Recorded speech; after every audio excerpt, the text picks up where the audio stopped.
प्रिय विद्यार्थियों, good morning. आज हम कक्षा 9 विषय हिंदी कार्यपत्रक 55 को कर रहे हैं। प्यारे बच्चों, आज हम अनुच्छेद लेखन के बारे में जानेंगे। अनुच्छेद लेखन क्या है? अनुच्छेद लेखन एक गद्य विधा है, अर्थात लिखने की एक विधा है जिसमें किसी विषय पर अपने सोच विचार एवं निजी अनुभव के आधार पर भावों को संक्षिप्त किंतु अर्थपूर्ण रूप से अभिव्यक्त किया जाता है। कहने का भाव ये है कि हम अपने विचार सोच करके अपने अनुभव के आधार पर संक्षिप्त एवं अर्थपूर्ण रूप से जब हम अपने भावों को व्यक्त करते हैं वो गद्य कहलाता है। गद्य लेखन या अनुच्छेद लेखन, इसमें छोटे छोटे वाक्य शामिल होते हैं, अर्थात छोटे छोटे वाक्य में लिखते हैं जो एक दूसरे से जुड़े होते हैं और इसमें मुख्य बिंदुओं को शामिल कर मुहावरे, लोकोक्ति आदि का प्रयोग कर इसको और अधिक व्यवहारिक बनाया जा सकता है। अनुच्छेद लेखन में वाक्यों को दोबारा नहीं दोहराया जाता। इस चीज़ का हमें विशेष ध्यान रखना है, इस बात का कि हम बार बार जो है एक वाक्य को नहीं दोहराएंगे।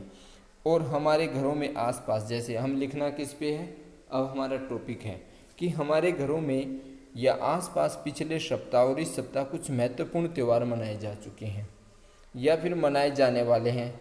कुछ मनाए जा चुके हैं, कुछ हम आगे मनाएंगे। जैसे अब दिवाली आने वाली है, ठीक है ना, 14 नवंबर को। तो इन्हीं पर्वों में से किसी एक पर सोच विचार करके उसका शीर्षक चुन करके कोरोना काल की वर्तमान परिस्थितियों के अनुसार कुछ सुझावित बिंदुओं को शामिल कर अनुच्छेद लिखिए। देखो, ये कुछ तस्वीरें भी दी जा रही हैं जिस पे आप लिखोगे। अब ये तस्वीरें किससे संबंधित हो सकती हैं? गिफ्ट वाली है, ये गले मिलने वाली है, ये दीपक, मिठाई, दीपक, माता लक्ष्मी की पूजा, दीपक और ये मस्जिद। तो प्यारे बच्चों, आपको आभास हो रहा होगा कि या तो ईद से संबंधित है या फिर दीपावली से। तो आप इनमें से कोई भी टॉपिक अपनी मर्जी से चुनेंगे और उस पर लिख देंगे। तो प्यारे बच्चों, यहाँ पर हम दीपावली के बारे में अध्ययन करेंगे कि कैसे हमें लिखना है दीपावली के ऊपर अनुच्छेद। प्यारे बच्चों, दीपावली का अर्थ होता है दीपानाम आवली दीपावली, अर्थात दीपों की पंक्ति। दीप प्लस अवली, अवली होता है पंक्ति, दीप मतलब दीप, अर्थात दीपों की पंक्ति। इस दिन सभी लोग अपने घरों में दीपों की पंक्ति लगाते हैं। दीपावली पर्व, अब हम जानेंगे कि दीपावली पर्व कब मनाया जाता है और किसकी खुशी में मनाया जाता है। तो प्यारे बच्चों, कार्तिक मास की अमावस्या के दिन यह मनाया जाता है और इस दिन हम सभी लोग अपने घरों को सजाते हैं, प्रकाश करते हैं और घरों में खुशीपूर्वक मिठाइयाँ बांटते हैं, एक दूसरे के गले भी मिलते हैं।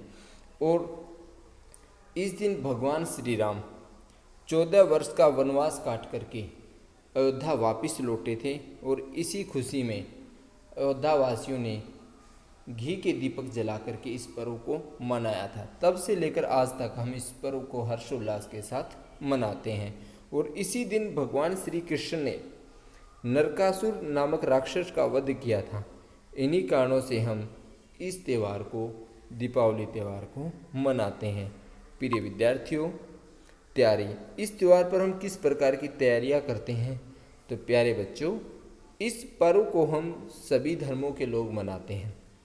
सब अपने घरों में सफाई करते हैं और घरों की सजावट भी करते हैं, लिपाई पुताई भी इसी त्यौहार से पहले करते हैं।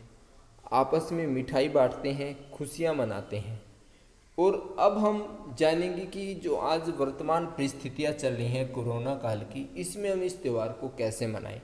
तो प्रिय विद्यार्थियों, दीपावली पर्व पर हम सब इस बार कोरोना के जो संकट चल रहा है, इस महामारी में हम सब फंसे हुए हैं और इस बार हमें जो है दूर से ही क्या है, खुशियाँ मनानी है, अर्थात ज़्यादा नज़दीकियाँ नहीं बढ़ानी है, 2 गज की दूरी रखनी है। परिवार के लोगों को मिठाइयाँ बांटेंगे इस त्यौहार पर। प्रदूषण को ध्यान में रखते हुए हमें पटाखे इत्यादि का प्रयोग नहीं करेंगे, अर्थात पटाखे इत्यादि का प्रयोग नहीं करना। आराम से दीपक जलाने हैं, खुशियाँ मनानी है, मिठाइयाँ बांटनी है, सब काम करने हैं, ठीक है ना।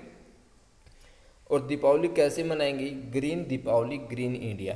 प्रिय विद्यार्थियों, हम जो है इसको ध्यान में रखते हुए पटाखों का प्रयोग नहीं करेंगे और सभी लोग घर में रहकर शुद्ध घर का सैनिटाइज बनाकर नीम, गिलोय, तुलसी आदि से बना करके इसका इस्तेमाल करेंगे। घर में बनी मिठाइयों का प्रयोग करेंगे। बाहर की मिठाइयों से हमें बचने का प्रयास करना है। वर्तमान जो परिस्थितियाँ चल रही हैं इनके अनुसार बाहर से बनी चीज़ों का जो है प्रयोग कम से कम करेंगे। अब निष्कर्ष, इस पर्व अर्थात कौन सा पर्व, दीपावली पर्व, ये क्या सावधानियों का पर्व है। यदि हम थोड़ी सी भी लापरवाही बरतेंगे तो बहुत कुछ अशुभ हो सकता है, बुरा हो सकता है।